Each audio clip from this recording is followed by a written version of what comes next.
एक वर्कशीट आगे भी दे दें।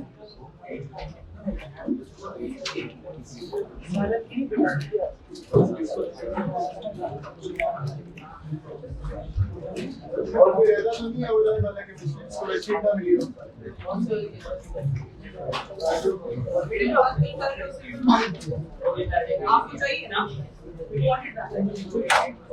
अच्छा चलिए बस कर दें आप। लास्ट टाइम हम लोग पढ़ रहे थे कंप्यूटर आर्किटेक्चर। कंप्यूटर आर्किटेक्चर में we were studying about the components of CPU.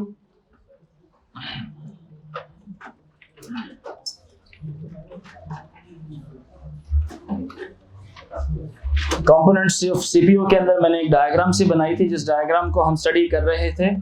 और उन कंपोनेंट्स में एक होता है आपके पास,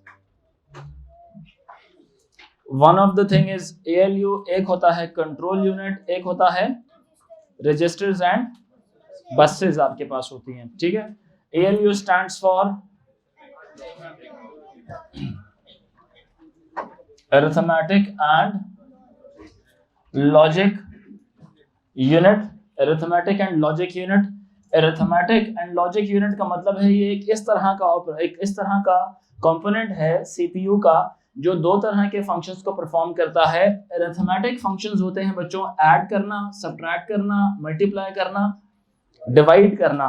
इन ऑपरेशंस को हम बोलते हैं arithmetic operation, plus minus multiply divide etcetera, ये अरिथमेटिक ऑपरेशंस आते हैं। और इसी के अंदर हमारे दो और ऑपरेशंस भी आते हैं जिसमें शिफ्टिंग भी शामिल है। अरिथमेटिक ऑपरेशंस भी हैं और शिफ्टिंग का प्रोसेस भी इसी में आता है। बात समझ रहे मेरी कि नहीं? यहां तक क्लियर है जी? Yes, logical shifting. इसी तरह से जो लॉजिक ऑपरेशंस हैं उसमें कौन कौन से ऑपरेशंस आते हैं? और ऑपरेशन, एंड ऑपरेशन, इन्हीं से फिर मजीद डिफरेंट ऑपरेशंस भी निकले हुए हैं। ये नॉट ऑपरेशन, इन्हीं से मजीद डिफरेंट ऑपरेशंस भी निकले हुए हैं। Nor operation, NAND operation, and और इस तरह के एक और ऑपरेशन भी है, जोर ऑपरेशन, ठीक है। पंखे प्लीज ऑन कर दें जरा। हाँ, ये तीनों बटन नीचे कर दें जी, थैंक यू। ठीक है, इस तरह के ऑपरेशंस कैरिड आउट होते हैं, ठीक है। और कब कैरिड आउट हो रहे थे? जब एक प्रोग्राम को रन किया जा रहा होता है। ये सारे काम किसके अंदर होते हैं? एक सीपीयू के अंदर चल रहे होते हैं। किसके अंदर चल रहे होते हैं? एक सीपीयू के अंदर। सीपीयू के अंदर एएलयू भी मौजूद है, सीपीयू के अंदर कंट्रोल यूनिट भी मौजूद है, सीपीयू के अंदर रजिस्टर्स भी मौजूद हैं, सीपीयू के अंदर इन डेटा को राइट लेफ्ट कराने के लिए, इधर उधर ट्रेवल करवाने के लिए बसेस भी मौजूद हैं आपके पास, ठीक है। और सीपीयू के अंदर एक और चीज भी है जिसको क्या बोलते हैं? सिस्टम क्लॉक मौजूद है, ठीक है, जो इस्तेमाल होती है टाइमिंग सिग्नल्स प्रोड्यूस करने में, ठीक है। ये बात के नहीं? नोट्स सारों के पास है ना बच्चों? अच्छा, कितनों के पास नहीं है जी बेटा? मैं सारों की तरफ आता हूं, मैं एक एक बात बताऊंगा। अब जो वो नोट्स आपके पास गिवन है ना, नोट्स पे अंग्रेजी सारी लिखी हुई होगी, उस पर थोड़ी डिटेल बात नहीं लिखी होगी, उसमें स्ट्रेट फॉरवर्ड बातें लिखी होंगी। जो बातें अभी बताने की है ना, मैं डिटेल से खुद बताता हूँ आपको। जो बात की है हम बात की तरफ लेके जाएंगे। तो जितनी चीजें भी है ना, हर एक को मैं एड्रेस करता हूँ, ठीक है, हर एक को मैं एड्रेस करता हूँ। तो फिलहाल मैं बात कर रहा हूँ किसके बारे में? एएलयू के बारे में, अरिथमेटिक एंड लॉजिक यूनिट के बारे में। एएलयू क्या करता है? It performs the operations. कौन कौन से वाले? अरिथमेटिक से निकला है, प्लस माइनस मल्टीप्लाई डिवाइड और लॉजिकल शिफ्टिंग वाले ऑपरेशंस, ठीक है। लॉजिक ऑपरेशन से रिलेटेड कौन से वाले थे? एंड और नॉट वाले ऑपरेशंस। अभी जो एंड और नॉट है ये ऑपरेशंस हैं। इनफैक्ट जैसे आपके मैथमेटिकल ऑपरेशंस होते हैं, कंप्यूटर में एक और तरह के ऑपरेशंस हैं, उनको लॉजिकल ऑपरेशंस कहा जाता है। जैसे मैंने कल की क्लास में, उससे पहली क्लास में एक बात आप लोगों से कही थी, अगर आप लोगों को याद है तो। मुनीब किधर बैठा हुआ है? किधर है? अच्छा, लास्ट क्लास में हम लोगों ने एक बात डिस्कस की थी। हमने कहा था जितने भी एक इलेक्ट्रॉनिक कंपोनेंट्स होते हैं, जैसे एक होता है ना मेटल्स होते हैं, एक नॉन मेटल्स होते हैं, इसी तरह से कंडक्टर्स होते हैं और एक नॉन कंडक्टर्स होते हैं। तो इन दोनों के बीच में जो प्रॉपर्टी आती है वो आती है सेमीकंडक्टर की। तो सेमीकंडक्टर के अंदर पार्शियल प्रॉपर्टीज कंडक्टर्स की होती हैं, पार्शियल सेमीकंडक्टर, दूसरी नॉन कंडक्टर इंसुलेटर्स की होती हैं।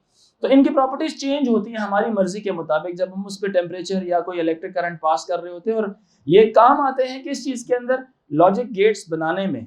जो सर्किट बनाते हैं ना ये, उस सर्किट को क्या बोलते हैं, गेट्स बोलते हैं, लॉजिक गेट उसको कहा जाता है।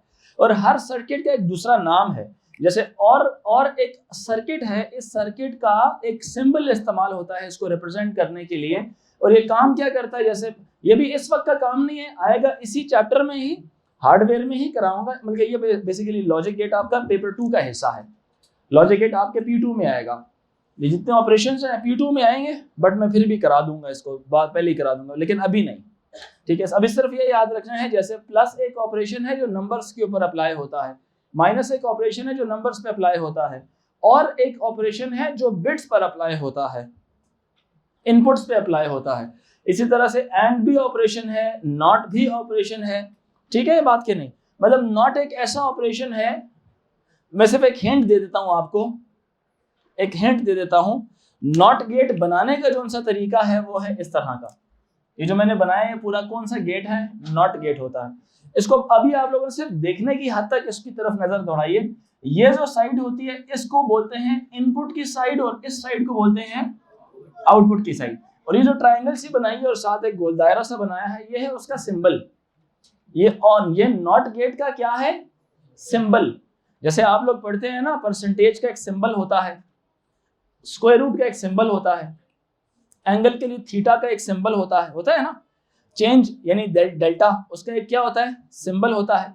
इसी तरह गेट्स के सिंबल्स होते हैं। यहाँ पे प्लस का सिंबल है, ये माइनस का सिंबल है, ये मल्टीप्लाई का सिंबल है, ये डिवाइड का सिंबल है, ये और का जो सिंबल है ना वो इस तरह से, सॉरी नॉट का सिंबल इस तरह से, ये एक मुख्तलिफ काम करता है। जैसे यहाँ पे आप इसको इनपुट में 1 देंगे ना, जब ये आउटपुट में इसको 0 बना देगा, आउटपुट में इसको क्या बना देगा, 0 बना देगा। ये इन्वर्ट कर देगा आपके इनपुट को, ऑपोजिट कर देगा, रेसिप्रोकल ले लेगा। जो भी इनपुट देंगे आउटपुट पे उसका क्या आ जाएगा, ऑपोजिट आ जाएगा।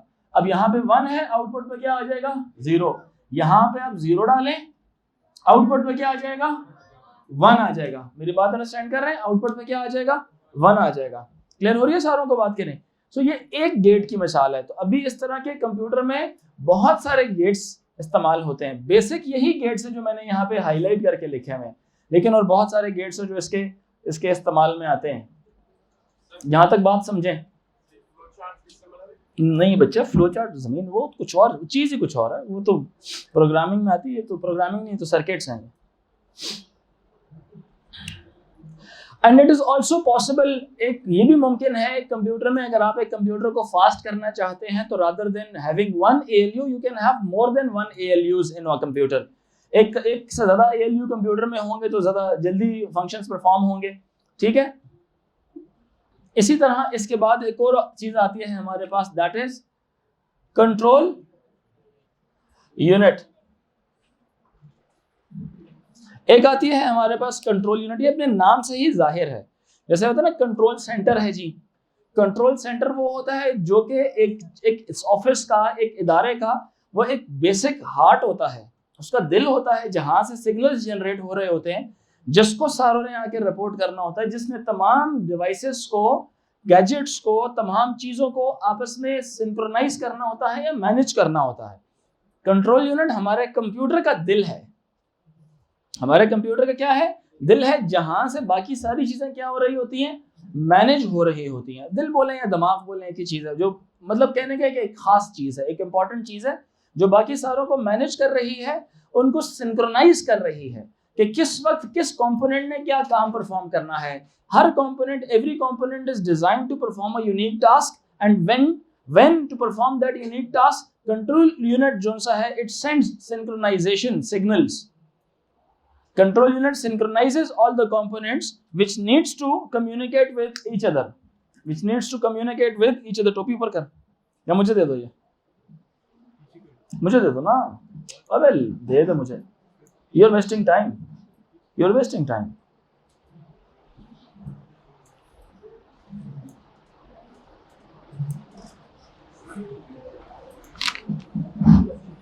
Now I can see your face. Control unit क्या करता है? इट इज अ डिवाइस, ये एक ऐसा कंपोनेंट है जो सिंक्रोनाइजेशन के काम आ रहा होता है। सिंक्रोनाइजेशन के लिए ये किस चीज की मदद लेता है?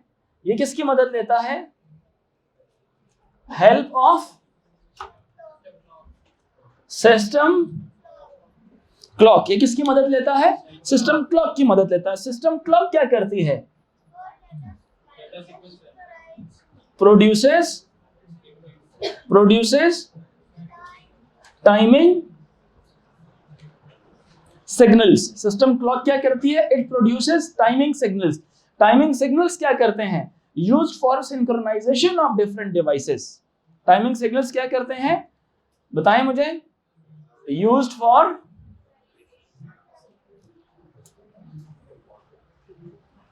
synchronization of different components। ठीक है बात क्या नहीं? सो कंट्रोल यूनिट क्या करता है? It reads an instruction from the memory और उस पर काम कर रहा होता है। ठीक है। The address of the location when the instruction can be found is. अब पूरी एक गेम चलती है, स्टार्ट से लेके उस इंस्ट्रक्शन को एग्जीक्यूट करने तक की एक पूरी एक साइकिल सा चल रहा होता है। उस साइकिल के लिए जो सीक्वेंस ऑफ स्टेप्स हैं वो डिफाइन कौन करवाता है? वो होता है कंट्रोल यूनिट। अब सबसे पहले क्या होता है, जब कभी भी एक करंट इंस्ट्रक्शन एग्जीक्यूट हो रही होती है तो वो करंट इंस्ट्रक्शन सबसे पहले उसको वो मेन मेमोरी में स्टोर होती है। मेन मेमोरी में स्टोर होती है। मेन मेमोरी से वो आती है किसके पास? कंट्रोल यूनिट के पास। जब हम मेन मेमोरी की तरफ देखते हैं, मेन मेमोरी में कैसे दिखाई देती है बच्चों?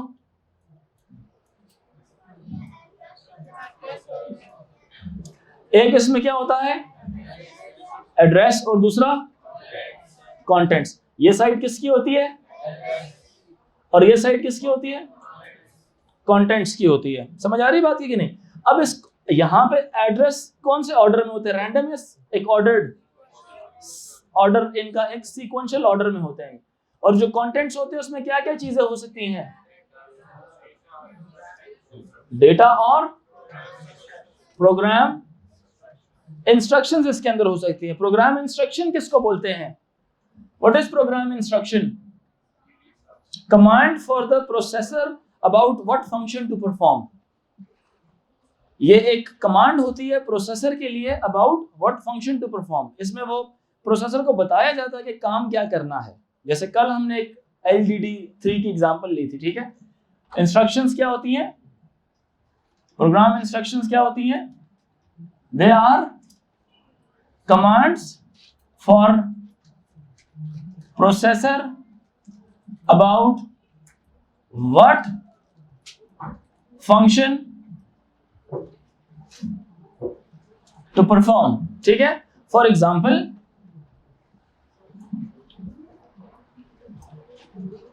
LDD3 हमने एक मिसाल ली थी। एक इंस्ट्रक्शन है LDD, इसका मतलब क्या था? It means go to address 03 and fetch या load the contents into accumulator. Go to address 03 and fetch या load the contents into accumulator। इसका मतलब ये है, ये कमांड थी। इस कमांड को कौन एग्जीक्यूट करेगा? CPU। CPU में कौन करता है इसको काम? इसको कंट्रोल यूनिट कर रहा होता है। ठीक है। क्लियर हुई मेरी बात कि नहीं? और जब कभी भी कंट्रोल यूनिट कोई काम का आगाज करता है तो आगाज करने के लिए उसका जो स्टेप नंबर 1 है वो रजिस्टर्स की मदद लेता है। किन की मदद लेता है? रजिस्टर्स की मदद लेता है। तो रजिस्टर्स से हमारे पास कौन कौन से वाले? रजिस्टर्स से हमारे पास कौन से वाले? Program counter, memory address register, memory data register, current instruction register और एक्यूमुलेटर। और कौन से वाला? एक्यूमुलेटर। ठीक है बच्चों। और कौन से वाला? एक्यूमुलेटर। अब हर एक रजिस्टर का एक अपना काम होता है। जैसे जब कभी भी कोई इंस्ट्रक्शन शुरू होती है, शुरू होने से पहले हमेशा कंट्रोल यूनिट को बताया जाता है कि इंस्ट्रक्शन ने कहां से शुरू होना है। सो प्रोग्राम काउंटर एक वाहिद रजिस्टर है which holds the address of the next instruction which is going to be performed। मतलब उस अगली इंस्ट्रक्शन, उस अगले काम का एड्रेस अपने पास होल्ड कर लेता है जिसको फेच करना था या एग्जीक्यूट करना था। उस काम को अपने पास क्या करता है, ये होल्ड कर लेता है, उस इंस्ट्रक्शन को, उस इंस्ट्रक्शन के एड्रेस को अपने पास होल्ड करता है जिसके बारे में, जिसको इसने फेच करना था या एग्जीक्यूट करना था। फेच का मतलब होता है मेन एक्यूमुलेटर में लेके आना किसी चीज को। फेच का मतलब क्या होता है, एक्यूमुलेटर में लेके आना। एग्जीक्यूट का मतलब क्या होता है, पूरी तरह उसको सॉल्व कर लेना। एग्जीक्यूट का मतलब क्या होता है, मुकम्मल सॉल्व कर लेना। फेच का मतलब क्या होता है, सिर्फ मेन मेमोरी में से उठा के किस में लेके जाना, यहाँ पे एक्यूमुलेटर में या सीपीयू में लेके आना। फेच का मतलब ये होता है। क्यों? क्योंकि यहाँ पे सारे रजिस्टर्स मौजूद हैं। कौन से registers? Program counter, MAR, MDR, CIR और एक्यूमुलेटर। ये सारे किस में मौजूद हैं? ये सारे किस में मौजूद हैं? सीपीयू में मौजूद है। सीपीयू एक अलग कंपोनेंट है, मेन मेमोरी एक अलग कंपोनेंट है। बच्चों सुन रहे हैं कि नहीं? मेन मेमोरी एक अलग कंपोनेंट है। तो जब भी डेटा स्टोर होना होता है या डेटा को जो इस वक्त करंटली एग्जीक्यूटेबल फॉर्म के अंदर है, एग्जीक्यूटिंग फॉर्म के अंदर है, जो मशीन में आ चुका है, वो प्रोसेसर के पास पड़ा होगा। और जो अभी इंतजार कर रहा है, अपने आप को सॉल्व करने का वेट कर रहा है कि अब अगली मेरी बारी आएगी, वो किधर पड़ा होगा? मेन मेमोरी में पड़ा होगा। मेरी बात समझ आ रही है कि नहीं? सो मेन मेमोरी में सारी इंस्ट्रक्शंस अपनी यहाँ पे सेव हुई भी होती हैं, ठीक है। और जो इस वक्त हो रही होती है, एक लफ्ज है, those instructions, those steps which are to be executed, to be होना है अभी इन्होंने। और एक है instructions that are in executing stage, that are in executing, TING, मतलब जो अभी एग्जीक्यूट हो रहे हैं, एग्जीक्यूटिंग स्टेट में है, वो सारे किस में पड़े होंगे? सीपीयू में पड़े होंगे। अब सीपीयू में मेमोरी मौजूद है, किस नामों से मेमोरी है? रजिस्टर्स के नामों में से है। सीपीयू की मेमोरी किसको बोलते हैं? रजिस्टर्स को बोलते हैं। क्योंकि रजिस्टर्स क्या होते हैं, ये भी वो टेम्परेरी स्टोरेज एरिया है। रजिस्टर्स भी क्या है? टेम्परेरी स्टोरेज एरिया है। इसमें भी डेटा आके स्टोर होता है। कुछ रजिस्टर्स ऐसे हैं जिसमें एड्रेस सेव होते हैं, कुछ रजिस्टर्स ऐसे हैं जिसमें डेटा आके या कंटेंट्स आके सेव होते हैं। समझ रहे मेरी बात के नहीं? So program counter holds the address of the next instruction which is to be fetched और एग्जीक्यूटेड। तो प्रोग्राम काउंटर क्या करता है, इसने अपने अगले इंस्ट्रक्शन जिसको एग्जीक्यूट करना था उसका एड्रेस अपने पास रखता है और किसको पास कर देता है? ये कंट्रोल यूनिट को दे देता है। अब कंट्रोल यूनिट क्या करता है, वहां से फिर अगली कहानी, कंट्रोल यूनिट को पता चल जाता है कि अच्छा अब मैंने अगला काम एड्रेस नंबर 3 से करना है। और उसके जो फेच, डिकोड, एग्जीक्यूट साइकिल के जो स्टेप्स हैं वो हमारा इसी सेक्शन का अगला टॉपिक है, fetch execute cycle. How one instruction is performed by the processor। ये सारी बातें आप अपने किसी भी एडिशनल जगह वहां पे बनाते जाएं, क्योंकि मैं इंग्लिश नहीं पढ़ रहा हूँ, मैं इंग्लिश नहीं सिखा रहा हूँ आपको। इंग्लिश आपके नोट्स पे गिवन है, मैं सिर्फ टॉपिक समझाता जा रहा हूँ ताकि आप ये सारी डायग्राम्स वहां पे नजर नहीं आएंगी, आप बनाते जाएं डायग्राम्स को, ठीक है। You find anything else, I would suggest कि आप अपनी कॉपी पे इस तरह के नोट्स बनाते जाएं, ठीक है। आई वुड सजेस्ट कॉपी पे ये एक्स्ट्रा बातें लिखते जाएं सारी।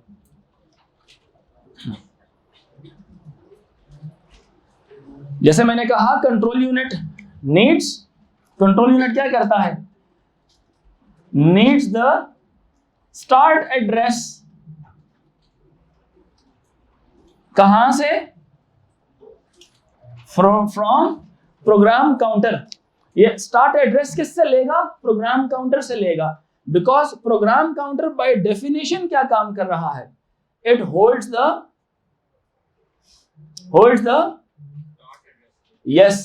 the address of the next instruction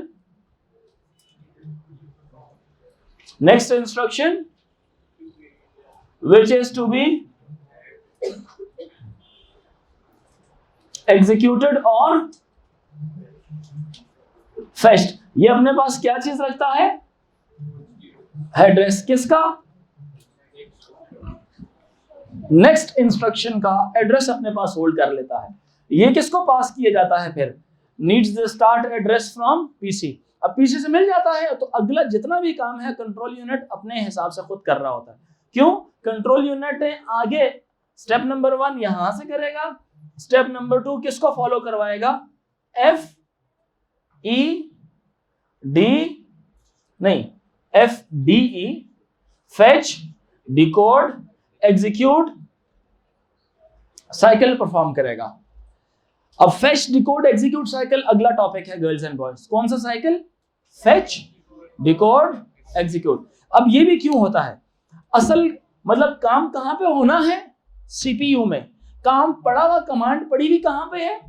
main memory में। जो इंस्ट्रक्शंस हैं वो सारी कहां पे पड़ी हुई हैं बच्चों? इंस्ट्रक्शंस कहां पे पड़ी हुई हैं? मेन मेमोरी में आके पड़ी हुई है। किस में पड़ी हुई है? मेन मेमोरी में। CPU is not a memory, ये बात समझे। सीपीयू मेमोरी नहीं है। मेन मेमोरी में आपकी डेटा और इंस्ट्रक्शंस दोनों पड़ी हुई है, वहां से वो सारी उठ के आती हैं किसमें? सीपीयू के अंदर। अब सीपीयू में क्या होता है? उनके ऊपर एग्जीक्यूशन होती है। अब मेरी बात समझ आ रही कि नहीं? ये जो हम बोलते हैं ना कि मेन मेमोरी में से उठ के आया सीपीयू में, तो सीपीयू बोलेगा कि मैं उसको फेच कर रहा हूं। क्या कर रहा हूं? क्या कर रहा हूं? अंग्रेजी का लफ्ज क्या होगा? Fetch me a glass of water. What does it mean? लेके आओ पानी का एक ग्लास। समझ आ रही है? Fetch me a glass of water means what? पानी लेके आओ मेरे लिए। इसी तरह से सीपीयू बोलेगा fetch me whatever you want to give me. You want to give an instruction, it will fetch an instruction, it will fetch the data, it will in fact fetch as a whole contents. Fetch कर लेगा। If it was an instruction, अगर वो instruction थी तो CPU को instruction के बारे में नहीं पता। CPU needs to decode that instruction because like यहां पे LDD03 लिखा हुआ है, तो LDD03 को डिकोड जब वो करेगा तो उसका एक मतलब निकालेगा। कौन? सीयू या सीपीयू एक मतलब फाइंड आउट करेगा जिससे उसको पता चलेगा कि LDD is something else, LDX is something else, LDM is something else, LDR is something else, LEA is something else, LDX is something else, LDI is some। अब लोड करना है मेमोरी में से चीज को। क्या करना है? लोड करना है। लोड करने के बहुत सारे तरीके उसने बता दिए हैं। मेरी बात समझ आ रही है कि नहीं? लोड करने के, इसी तरह स्टोर कराना है, ऐड कराना है, इंक्रीमेंट कराना है, डिक्रीमेंट कराना है, आउटपुट कराना है, ये सारी क्या है? इंस्ट्रक्शंस है। तो जब कंट्रोल यूनिट या सीपीयू जब उस चीज को फेच कर लेता है तो अगला पार्ट होता है उसको अंडरस्टैंड करना कि इस कमांड का मतलब क्या है, इस इंस्ट्रक्शन का मतलब क्या है। उसके मतलब को समझा जाता है। इस मतलब को समझने के लिए हम कहते हैं कि it is initially fetched, then it is decoded. पहले क्या किया जाता है? फेच किया जाएगा, फिर क्या किया जाएगा? डिकोड किया जाएगा। अब डिकोड करने के बाद आपके सीपीयू को मतलब समझ आ जाएगा, अच्छा मैंने ये काम करना था, ठीक है जी। फिर अगला काम क्या होगा? एग्जीक्यूशन का काम होगा। कौन सा काम होगा? एग्जीक्यूशन का। एक दफा वो काम एग्जीक्यूट हो जाएगा, फिर जब वो काम एग्जीक्यूट होगा बोलेगा ठीक है जी डन हो गया। Now what to do? Program counter according to the definition will hold the address of the next instruction which is to be fetched या एग्जीक्यूटेड। जो भी करना है प्रोग्राम काउंटर के पास अगली इंस्ट्रक्शन की डिटेल पहले से क्या होंगी? मौजूद होंगी। तो जैसे ही सीपीयू आपका पुरानी इंस्ट्रक्शन से क्या करता है? It gets done with the previous instruction. Listen to me, when it gets done with the previous instruction, new address is already ready. अगला एड्रेस क्या है? तैयार बैठा है अपना काम करवाने के लिए। क्यों? क्योंकि प्रोसेसर को इंतजार नहीं करवाना हमने। प्रोसेसर को इंतजार नहीं करवाना हमने। मेरी बात समझ आ रही है कि नहीं आ रही? प्रोसेसर को वेट नहीं करवाना। प्रोसेसर क्या कर रहा है इस वक्त? Processor is all time busy. Processor is never available like क्या कहते हैं, idle. Processor is never idle, it is always busy doing something. Because जब कभी भी आपका कोई काम परफॉर्म हो रहा होता है, उसकी परफॉर्मेंस के दौरान प्रोग्राम काउंटर ने अगले इंस्ट्रक्शन का एड्रेस अपने पास पहले से स्टोर करके रखा होता है। मैंने क्या बोला मुनीब, जरा रिपीट करो। प्रोग्राम काउंटर क्या करता है? यस बोले, प्रोग्राम आप बताएं।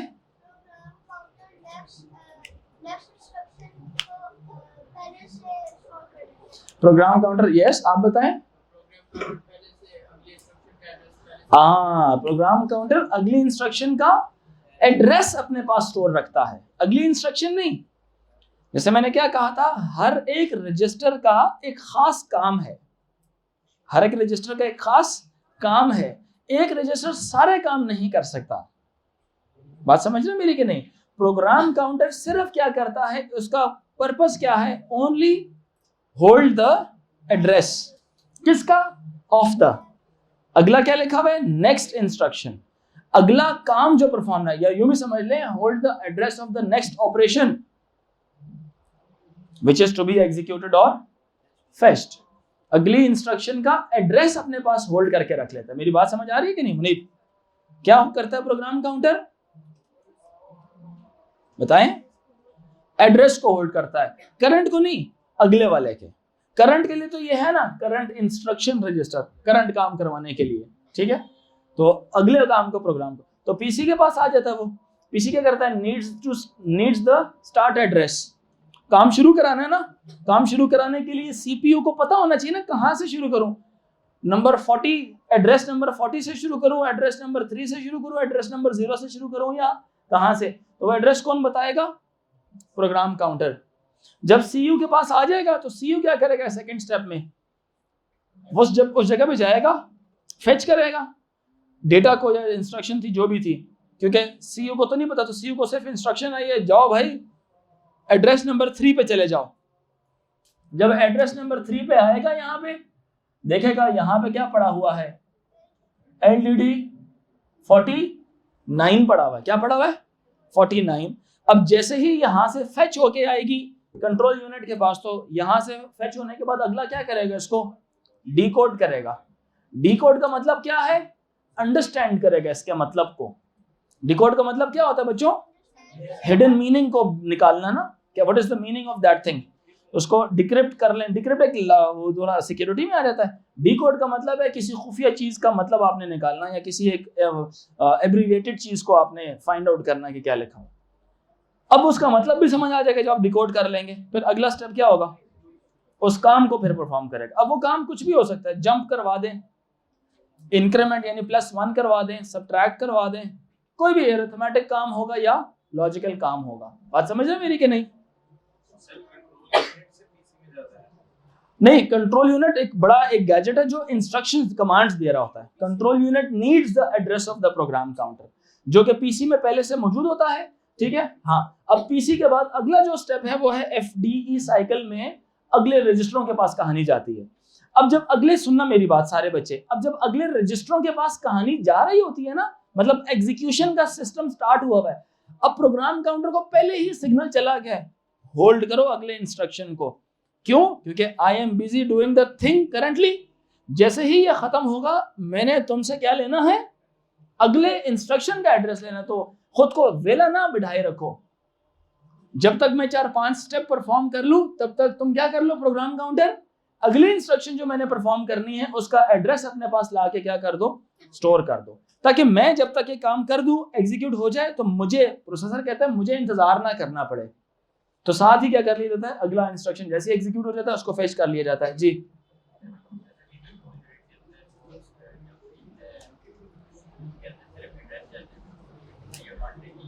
कंट्रोल यूनिट एक उसके अंदर कुछ भी नहीं जाता, वो कोऑर्डिनेशन करवा रहा है वो, ठीक है। It just needs the address to start the work from the program counter, ठीक है। जैसे कल की डायग्राम बनाई थी, कंट्रोल यूनिट एक अलग कंपोनेंट है, if you look at the diagram. जी सिस्टम क्लॉक क्या है? सिस्टम क्लॉक एक टाइमिंग सिग्नल्स प्रोड्यूस करने वाली एक डिवाइस है जो क्या करती है, जो जिसके पास मुख्तलिफ तरह के सिग्नल्स हैं, जो हर रजिस्टर के लिए जब एक सिग्नल भेजा जाता है तो उस रजिस्टर को पता होता है कि अच्छा ये तो मेरा रजिस्टर था, मेरा सिग्नल था। तो इसका मतलब क्या है कि पूरा सेंट्रल प्रोसेसिंग यूनिट वांट्स मी, वो मुझसे ये चाहता है कि मैं ये कुछ ना कुछ काम परफॉर्म करूं। जैसे मिसाल के तौर पे मुख्तलिफ सिग्नल्स है ना, डबल चुटकी बजाऊंगा तो ये एक सिग्नल है, समझ आ रही बात है कि नहीं? एक चुटकी बजाऊंगा तो ये एक और सिग्नल है। अब ये एक मिसाल ले रहा हूं जस्ट मैं। कंप्यूटर के सिग्नल्स कैसे होते हैं, इस तरह की पल्सेस जनरेट हो रही होती हैं। जैसे मिसाल के तौर पे one of the signal is like this, 3 high हैं और 3 लो हैं, फॉर एग्जाम्पल मिसाल ले रहा हूं, 3 हाई और 3 low, it is one of the signal, ठीक है। अब एक और सिग्नल क्या है, हाई लो हाई, समझ आ रही मेरी बात कि नहीं, हाई हाई लो, एक ये सिग्नल है। इसी तरह से सोचो इस तरह के कितने ज्यादा सारे ऑप्शंस बन सकते हैं कि नहीं, बन सकते हैं ना। तो हर एक जो टाइमिंग सिग्नल है वो हम किसी एक डिवाइस को क्या कर देते हैं, एलोकेट कर देते हैं कि जब मैं इस तरह का सिग्नल भेजूंगा तो सिर्फ किसने एक्टिवेट होना है, प्रोग्राम काउंटर ने। जब सिस्टम क्लॉक इस तरह का सिग्नल भेजेगी तो किसने एक्टिवेट होना है, CIR ने। अगर मैं किसी और तरह का सिग्नल भेजता हूं तो किसी और कंपोनेंट ने एक्टिवेट हो जाना है। समझ आ रही बात ही कि नहीं। तो एक्टिवेट होने का मतलब क्या है कि उसने जो काम उस रजिस्टर से एक्सपेक्टेड था, जिसके लिए वो बनाया गया था, वो काम कर देगा। क्या चीज, हाँ, वो जब प्रोग्राम काउंटर के पास पता चलेगी ना, हमने इन कंपोनेंट्स को अटैच ही ऐसी बसेस के साथ किया हुआ है कि ये कंफ्यूज नहीं होता कि मैंने किस तरफ जाना है। उसको पता होता है कि मेरे पास डेटा आ गया तो मैंने एड्रेस बस से ही लेके जाना है।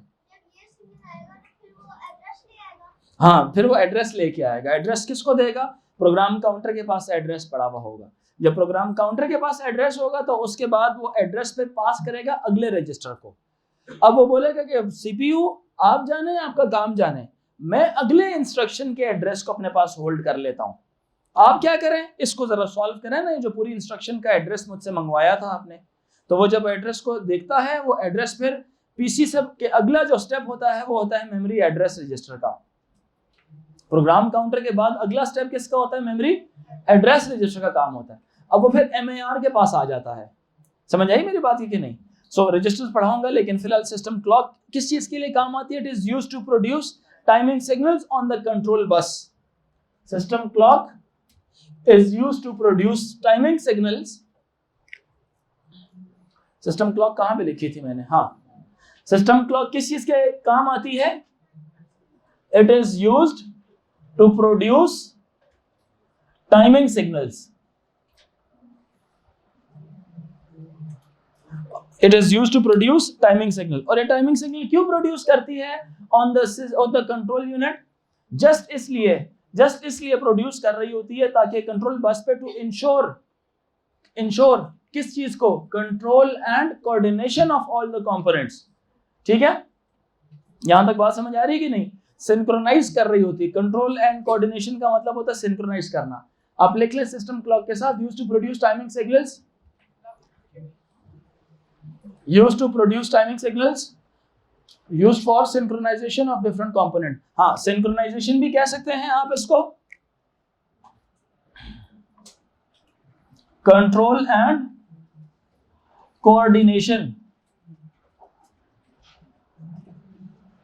control and coordination भी आप लिख सकते हैं, control and coordination भी आप लिख सकते हैं। ठीक है, यहां तक कोई सवाल है तो बताएं।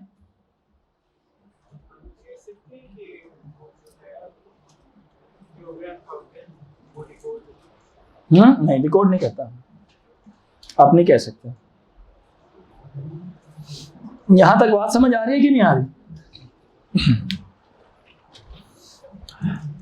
अच्छा, जैसे मैंने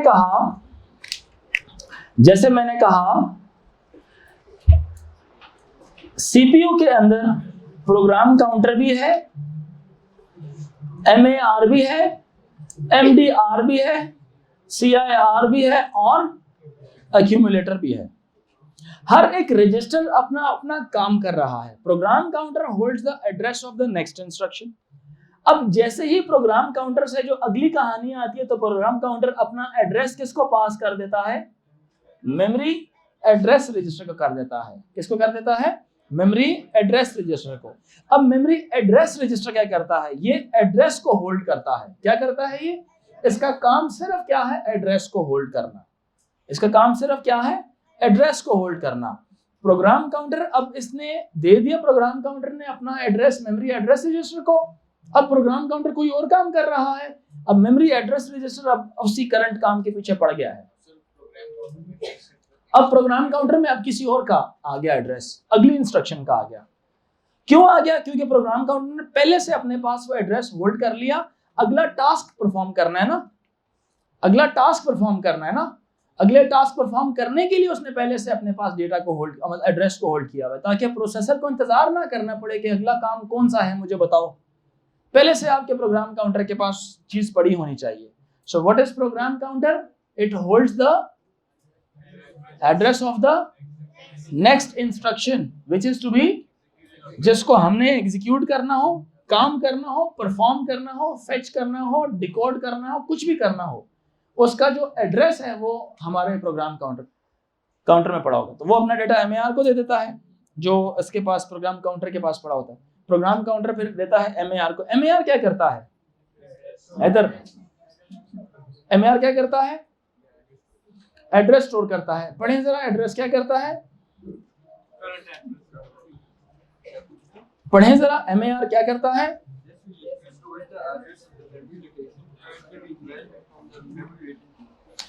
अच्छा सुन ले सारे बच्चे, एमएआर क्या करता है? MAR holds the memory location of the instruction और the data which is to be dealt, which is to be read, जिसको आपने रीड करना हो, जिस डेटा या इंस्ट्रक्शन को आपने रीड करना हो या जहां पे आपने राइट कराना हो, ये उसका एड्रेस अपने पास स्टोर करके रख रहा होता है। अगला काम, जैसे ही एड्रेस आता है उस एड्रेस के ऊपर जाया जाता है। फिर पहले प्रोग्राम काउंटर ने सिर्फ कंट्रोल यूनिट को बताया एड्रेस ये है, कंट्रोल यूनिट ने सिग्नल भेजा कि यार एमएआर के पास रखवाओ। MAR is the one which will take the whole flow to the main memory। अच्छा जाओ भाई, मेन मेमोरी किधर है? ये मेन मेमोरी है। कहां पे जाओ? तीसरी लोकेशन पे जाओ। कहां पे जाओ? According to this instruction,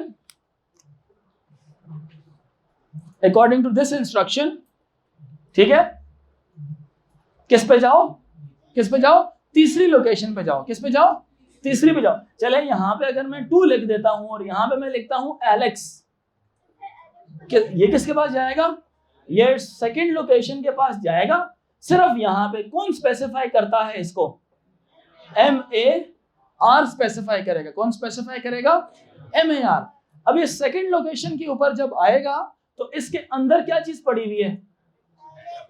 Alex पड़ा हुआ है। MAR का काम मुकम्मल हो गया जब उसने पूरा फ्लो या कंप्यूटर को या सीपीयू को लाके यहां पे दिखाया ना कि सीपीयू ये जगह थी। अब उसको ये नहीं पता कि अंदर क्या है, कंटेंट्स में क्या नहीं है। एमएआर का काम ही नहीं है। एमएआर का काम सिर्फ क्या था? सिर्फ मेन मेमोरी में वो जगह मुझे ढूंढ के दिखाओ आप। ये प्रोग्राम काउंटर का काम नहीं था। प्रोग्राम काउंटर का काम था एड्रेस दे देना और आगे चले जाना। मेरी बात समझ आ रही है कि नहीं आ रही? अब एमएआर का काम क्या है? 00 से लेके एंड तक उस एड्रेस को ढूंढ के लाना। जैसे ही वो एड्रेस ढूंढ लिया जाता है तो अब वो काम मुकम्मल हो गया। एमएआर का काम मुकम्मल हो गया। अब अगला काम किसका आएगा? किसका काम आएगा? MDR का। इसके 2 नाम है, मेमोरी बफर रजिस्टर। बच्चा आपका नाम क्या है? हाँ, आप एग्जाम में ड्राइंगें बनाएंगे जाके। अगला काम क्या है? मेमोरी डेटा रजिस्टर का। या तो मेमोरी डेटा रजिस्टर बोलते हैं या मेमोरी बफर रजिस्टर बोला जाता है। इन दोनों में से कोई भी नाम इसका रखा जा सकता है। मेरी बात समझ रहे कि नहीं? इधर देखो यार, मेमोरी डेटा रजिस्टर या मेमोरी एड्रेस रजिस्टर में से बफर रजिस्टर में से कोई भी नाम इसका रखा जा सकता है। अब ये भी क्या काम करता है? इट होल्ड्स द डेटा या इंस्ट्रक्शन जो कहां से आई थी, रीड करने के बाद जो एमएआर ने जो एड्रेस स्पेसिफाई किया था। मेरे अल्फाज देखें, आप भी इनफैक्ट इसको इसी तरह एक्सप्लेन करेंगे कि जी एमएआर ने जो एड्रेस स्पेसिफाई किया था उसके जो कंटेंट्स थे वो एमडीआर में स्टोर होंगे। आसान है ना ये लफ्ज? मतलब ये जो यहां पे मैंने एलेक्स लिखा था, एलेक्स किसका पार्ट है? इनफैक्ट अगर अगली कोई इंस्ट्रक्शन होगी और उसमें ये चीज कंटेंट्स हमने लोड करने, ये भी किसका पार्ट है? मतलब इनडायरेक्टली कंटेंट सारे के सारे किस में जाते हैं, एड्रेस सारे के सारे किस में पड़े होते हैं। और MAR कहां से लेता है एड्रेस को, कहां से लेता है, कहां से लेता है, यस MAR अपना एड्रेस कहां से लेता है, प्रोग्राम काउंटर से। अब जब प्रोग्राम काउंटर एड्रेस ले लेता है MAR एड्रेस ले लेता है प्रोग्राम काउंटर से, प्रोग्राम काउंटर क्या करता है, फिर क्या करता है, नेक्स्ट इंस्ट्रक्शन का एड्रेस स्टोर कर रहा होता है। प्रोग्राम काउंटर क्या करता है, नेक्स्ट इंस्ट्रक्शन का एड्रेस स्टोर कर रहा है। MAR क्या कर रहा है बताएं, एड्रेस ढूंढ रहा है। MAR क्या कर रहा है, it holds the address and locates that address. अच्छा लोकेट हो गया, अब वो किसके पास जाएगा, MDR data register. Data register क्या करेगा,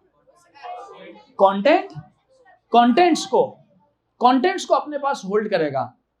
जिस डेटा को रीड करना था या जिस डेटा को राइट करना था वो किस में पड़ा होगा, MDR में। कंटेंट्स का पार्ट MDR में होगा। मेरी बात अंडरस्टैंड कर रहे हैं कि नहीं। तो क्या लिखा हुआ है, वो मुझे कंटेंट्स मैंने बोल दिया। This register stores data which has just been read from memory or data which is about to be written to the memory। Right करना है मेमोरी के अंदर या रीड करना है मेमोरी में से, वो किस में होल्ड करता है, MDR में होल्ड किया जाता है। किस में होल्ड होता है वो, मेमोरी डेटा रजिस्टर में होल्ड होता है। अब सुनो, अगर तो MDR में क्या आ गया, एलेक्स आ गया, no problem, Alex was the data. समझ आ रही बात है कि नहीं। अगर इसमें कोई इंस्ट्रक्शन आ जाती है then there is another step that is required. Instruction के लिए क्या रिक्वायरमेंट होती है, क्या रिक्वायरमेंट होती है, डिकोडिंग। तो MDR के बाद अगला स्टेप नेचुरली किसका है, करंट इंस्ट्रक्शन रजिस्टर का। अब CIR एक ऐसा रजिस्टर है जो करंट इंस्ट्रक्शन को अगर डिकोड की जरूरत पड़े तो ये डिकोड करके अपने पास स्टोर कर लेता है, डिकोड करके अपने पास स्टोर कर लेता है। अब डिकोड का मतलब क्या है, सुनना जरा बात, डिकोड का मतलब क्या है जी बेटा। देखो पहले MAR ने क्या किया, एड्रेस स्पेसिफाई कर दिया। MDR ने क्या किया, उसके जो कंटेंट्स थे उसको उठा दिए। समझ आ रही बात है कि नहीं। जैसे मैं मिसाल लूं, आप लोगों को इंटेलिजेंस बेस्ड ऑपरेशंस पता है, जो इंटेलिजेंस की जो टीमें होती हैं, ये मिसाल के तौर पे इंटेलिजेंस एजेंसीज होती हैं, ये कैसे ऑपरेट करती हैं। 3 टीमें होती हैं इसकी, एक होती है इंटेलिजेंस की, एक होती है ऑपरेशंस की, एक होती है इन्वेस्टिगेशन की। 3 टीम्स होती हैं, कौन कौन सी वाली, इंटेलिजेंस, ऑपरेशंस, उसके बाद इन्वेस्टिगेशन। अब सबसे पहली खुफिया खबर कौन देता है, इंटेलिजेंस देता है। कौन देता है, इंटेलिजेंस। इंटेलिजेंस कभी भी ऑपरेशन नहीं करती। ऑपरेशन के लिए SWAT की टीम बुलाई जाती है, SSG के कमांडोज बुलाए जाते हैं, बाकायदा कमांडोज बुलाए जाते हैं। ऑपरेशन के होता है ना इस तरह से। इंटेलिजेंस वाले बंदे क्या करते हैं, खुफिया लिबास में वो स्पेसिफाई कर रहे होते हैं कि कहां पे मसला है। मेरी बात समझ आ रही है कि वो खुद बीच में इन्वॉल्व नहीं होते, वो सिर्फ इतला देते हैं यहां पे मसला है। जरा इस बात को समझिएगा, ये काम कौन कर रहा है, इंटेलिजेंस वाला MAR कर रही है। कौन कर रही है, MAR कर रही है। अब MAR के बाद अब आई ऑपरेशंस की टीम, कमांडोज आए। अब आपको जरा मेरी बात सुने, आप भी मूवीज देखते होंगे, आप लोग मुझे बताएं, जब ये कमांडोज आते हैं, जब वो किसी को उठा के लेके जा रहे होते हैं, क्या उससे निगोशिएशन करते हैं, बात ही नहीं सुनते, वो बस उठाते हैं और ले जाते हैं। मेरी बात समझ रहे हैं कि नहीं। MDR क्या करता है, वो कुछ भी नहीं देखता, वो सिर्फ कंटेंट उठाता है, ले जाता है। अब ले जाके किसको देता है, वो CIR को। So MDR क्या कर रहा है, it holds the data which is to be written in the memory or to be read from the memory। contents को उठा लेता है। कौन से contents को, which was specified by the MAR। MDR do not investigates, MDR do not investigates, MAR is the one which specifies the address। उस address पर गया, वहां से डेटा उठा के MDR में लाया गया, MDR में डेटा आ गया, बस ठीक है। अब डेटा की क्या चीज रिक्वायरमेंट है, उसकी इन्वेस्टिगेशन, उसको डिकोड करना है। What is the information that is present in this MDR। मेरी बात समझ आ रही है कि नहीं। जैसे आपके कमांडोज उठा के लाते हैं तो एंड पे आपने देखा ना, बंद कमरे में फिर आता है बड़ा सूट मूट पहन के एक बंदा आता है, उससे क्वेश्चनिंग आंसरिंग कर रहा होता है, चित्रोल करता है। वो क्या, वो इन्वेस्टिगेशन होती है। मतलब यूं समझें कि वो डिकोड करने का पार्ट हो रहा होता है। यहाँ पे डिकोडिंग कौन करता है? करंट इंस्ट्रक्शन रजिस्टर कर रहा होता है। तो करंट इंस्ट्रक्शन रजिस्टर में decoding millions and billions of instructions को एग्जीक्यूट करता है। समझ आ रही बात है कि नहीं? लेकिन जब कंप्यूटर बनाया गया था, जब कंप्यूटर पहली दफा बनाया गया था, तो वो मिलियंस एंड बिलियंस नहीं कर रहा था, वो सिर्फ प्लस माइनस कर रहा था बस, और कुछ भी नहीं कर रहा था। वो सिर्फ एंड और कर रहा था और कुछ भी नहीं कर रहा था। तो ये तो 3 4 5 ऑपरेशंस थे। तो लेकिन सोचें, back in 1940s and 50s it was also a big achievement. समझ रहे हैं बात की नहीं? 1940s में तो आपके वालिदैन भी जिंदा नहीं होंगे उस वक्त, दादाओं का दौर था हमारे, ठीक है, जब वो दिलीप कुमार के गाने सुना करते थे। मतलब उन्होंने अपनी जिंदगी गाने बजाने में, सुनने में ही लगा दी, और गोरे क्या करते थे? मेहनत करने में लगा दी। तो खैर, आप भी कल को अल्लाह के दादे बने तो आपके पोते ऐसी बात ना करें, आप लोग इसलिए मेहनत करें, ठीक है? यहां तक समझ आ रही कि नहीं आ रही? सब बच्चे सुने जरा। माहम, आप भी तो बच्चों में आती हैं, आप भी सुने। सो करंट इंस्ट्रक्शन रजिस्टर के पास क्या होता है? माहम, पीछे वाली माहम, क्या आता है? CIR के पास क्या होता है? कौन बताएगा गर्ल्स में से? हाजरा,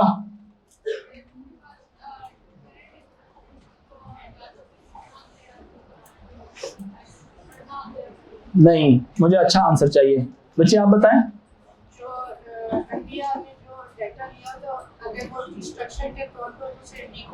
यस, जो MDR ने जो डेटा CIR में पास किया है, अगर if it needs decoding, and every time it needs decoding, like it was Alex must be converted into ones and zeros and किसी जगह जाके सेव करना है। So current instruction register holds the decoded part of the contents of MDR। MDR के जो contents है उनको decode करके अपने पास रखता है, ताकि उससे कोई काम निकाला जा सके ना। डिकोड करने का मकसद क्या था? What was the reason behind decoding? उससे कंप्यूटर को पता चलता है, अच्छा करना क्या है, क्या मैंने फेच करना है या मैंने स्टोर करना है? सर छोटी, अच्छा देता हूं, या मैंने फेच करना है या मैंने स्टोर करना है, उससे कंप्यूटर को ये पता चलता है। Are you guys getting my point कि नहीं? डिकोड करना इसलिए जरूरी है ताकि पता तो चले ना काम क्या करना है। क्यों? सबको समझ आ रही है कि नहीं?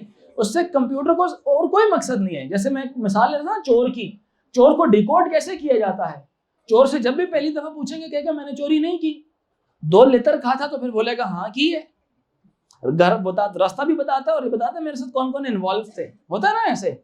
डिकोड करना इसको बोलते हैं। तो इंस्ट्रक्शन के मीनिंग को अंडरस्टैंड किया जाता है ताकि पता तो चले करना क्या है, जो काम करना है पता चल जाए बस, इसलिए डिकोड किया जाता है। और उसके मुताबिक फिर ऑपरेशन परफॉर्म किया जाता है। उसके मुताबिक लोड करना था, स्टोर करना था, या अगर इस वक्त आपका जो कंप्यूटर है एड्रेस नंबर 2 को पॉइंट कर रहा है, तो जंप करके आप एड्रेस नंबर कहीं 60 को तो नहीं पॉइंट करना। यह डिकोड के अंदर होता है कि क्या करना है, ऐड करना है, जंप करके किसी और इंस्ट्रक्शन पे जाना है। मेरी बात अंडरस्टैंड कर रहे हैं कि नहीं? ये सारा काम आपका करंट इंस्ट्रक्शन रजिस्टर में स्टोर डिकोड होके पड़ा हुआ होता है। फिर उसके अकॉर्डिंगली जो सा काम परफॉर्म होता है, उसके अकॉर्डिंगली काम परफॉर्म होता है। और काम जब परफॉर्म हो जाता है, स्टोर परफॉर्म होने के बाद किस में आ जाएगा? एक्यूमुलेटर में आके सेव हो जाएगा। डिकोड होने में जब चीज एग्जीक्यूट हो गई ना, तो उसका आंसर किस में आएगा? एक्यूमुलेटर में आएगा। आंसर किस में आएगा? एक्यूमुलेटर में आएगा। अब एक्यूमुलेटर में से मेमोरी में लाने के लिए एक और स्टेप होता है जी। ये तो आपका काम ही नहीं है ना, ये तो यूनिवर्सिटीज में जाके पढ़ेंगे सीपीयू को कैसे बनाते हैं। Very tricky thing. बहुत से डिफरेंट इलेक्ट्रॉनिक कंपोनेंट्स हैं, कह लें इंटीग्रेटेड सर्किट्स हैं, उनसे मिलके बनता है। आईसीज होती हैं, चिप्स होती हैं, उनसे मिलके माइक्रो प्रोसेसर्स बनते हैं। उन प्रोसेसर्स के साथ मुख्तलिफ रजिस्टर्स लगाए जाते हैं, उनको फिर सिंक्रोनाइज करके सीपीयू बनता है। ये बनाना हमारा काम नहीं है, कैसे बनता है, it's not none of our business.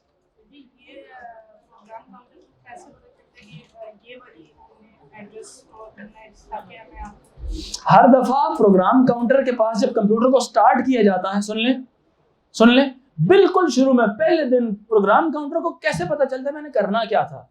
तो आपके पास दो तरह की मेमोरीज होती है, एक होती है रैम और एक होती है रोम। आपका किस्सा रैम के साथ चल रहा होता है, रोम के साथ नहीं होता। तो रोम में क्या होता है?